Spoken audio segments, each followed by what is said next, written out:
అనేది ఒకప్పుడు అసలు నేను 1998లో ఈ జాబ్కి వచ్చాను. అప్పటికి ఈ ప్రాసిక్యూషన్ డిపార్ట్మెంట్లో లేడీస్ ఒక అంటే కౌంటబుల్ అంటే ఒక 5-6 మెంబర్సే ఉన్నారు. 98 మా బ్యాచ్లో దాదాపు మా బ్యాచ్ 105 ఉన్నారు. దాంట్లో 50% లేడీస్ వచ్చారు. అంటే అంతవరకు లేడీస్ రావడానికి కొద్దిగా ఆలోచించినారు. లా ప్రొఫెషన్ కదా, టఫ్ ఉంటుందేమో. అందులో నాట్ డిఫరెంట్. మాది పబ్లిక్ ప్రాసిక్యూటర్ అంటే క్రిమినల్ సైడ్ అంతా పోలీసులతో డీల్ చేయాలి, అక్యూజర్స్తో డీల్ చేయాలి, ఇది ఉంటుంది. కాబట్టి క్రిమినల్ అనేటప్పటికి కొద్దిగా తెలియని భయం అనేది ప్రతి ఒక్కరికి ఉంటుంది. అంతవరకు లేని వాళ్ళు ఆటోమేటిక్గా 98కి అంటే అప్పటికి వాళ్ళకి ఏమన్నా కానీ మేము కూడా ఛాలెంజింగ్గా తీసుకుంటాం, మేము కూడా చూద్దాం ఏమవుతుంది, చేయగలం అనే హోప్స్తో స్టార్ట్ చేశారు. అదే అప్పటి నుంచి లేడీస్ రావడం ఎక్కువైంది. మొన్న 2008 బ్యాచ్లో అంటే మా బ్యాచ్ తర్వాత దాదాపు 10 years అప్పుడు 70% ఉమెన్ వచ్చినారు. 70%. ఇప్పుడు మెజారిటీ లేడీసే ఉన్నారు. అంటే ఏ ప్రొఫెషన్ అయినా చేయగలరు, ఇది అది అని కాదు. ఇప్పుడు లేడీస్ అన్ని రంగాల్లో ఉన్నారు.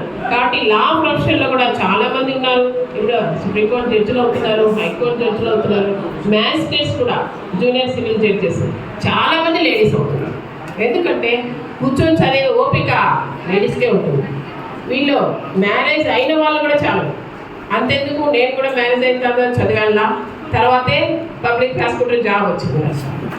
కాబట్టి మ్యారేజ్ అనేది కూడా ఒక హార్డీ కాదు, చదువుకోవచ్చు. చదివి చాలామంది మ్యాజిస్ట్రేట్స్ అవుతున్నారు, పబ్లిక్ ప్రాసిక్యూటర్స్ అవుతున్నారు, మిగతా ఉద్యోగస్తులు కూడా అవుతున్నారు. కాబట్టి లా అనేది ఎవరు దాని గురించి మనము భయపడాల్సిన పని లేదు. అది ఒక సబ్జెక్ట్ అంతే, చదువుకోవచ్చు. దానివల్ల మీకు తెలియని ధైర్యం అనేది వస్తుంది. లా చదవటం వల్ల మిగతా దానికంటే, మిగతా ప్రొఫెషన్స్ కంటే లా చదవటం వల్ల తెలియని ఒక ధైర్యం వస్తుంది. కాబట్టి అది సెటిల్మెంట్ లేట్ కావచ్చు. ఎందుకంటే వెంటనే ఇప్పుడు డాక్టర్ ఉన్నారు, ఇంకొకరు ఉన్నారు, వెంటనే జాబ్స్ వస్తాయి, మంత్లీ ఇన్కమ్ అనేది ఉంటుంది. ఈ లా ప్రొఫెషన్లో ఒక జూనియర్గా వెళ్ళాలి, కొద్ది రోజులు కష్టపడాలి. At the same time opportunities కూడా ఉన్నాయి.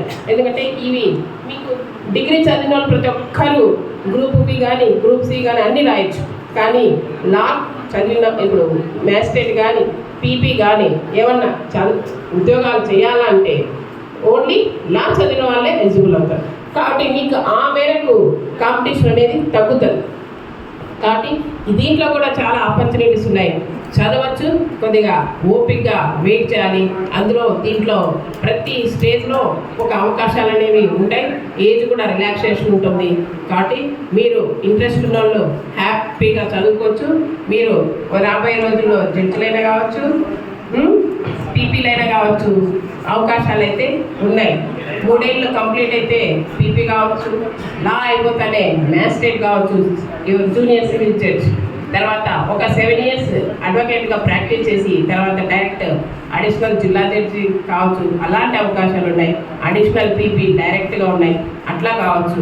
లేదు మేము ప్రాక్టీస్లోనే సెట్ అయిపోతాం మేము అనుకుంటే అడ్వకేట్గా సెట్ అయిపోయి కొద్ది రోజులు మంచి పేరు తెచ్చుకొని డైరెక్ట్ హైకోర్టు జడ్జి కూడా కావడానికి ఎలిజిబిలిటీ ఉంది. కాబట్టి ప్రతి స్టేజ్లో అవకాశాలు ఉన్నాయి. కాబట్టి మీరు ఇంట్రెస్ట్తో చదివి మీరు నిలదొక్కుకోవడానికి ప్రాబ్లం అయితే ఉండదు అని నేను మీ అందరికీ చెప్తున్నాను.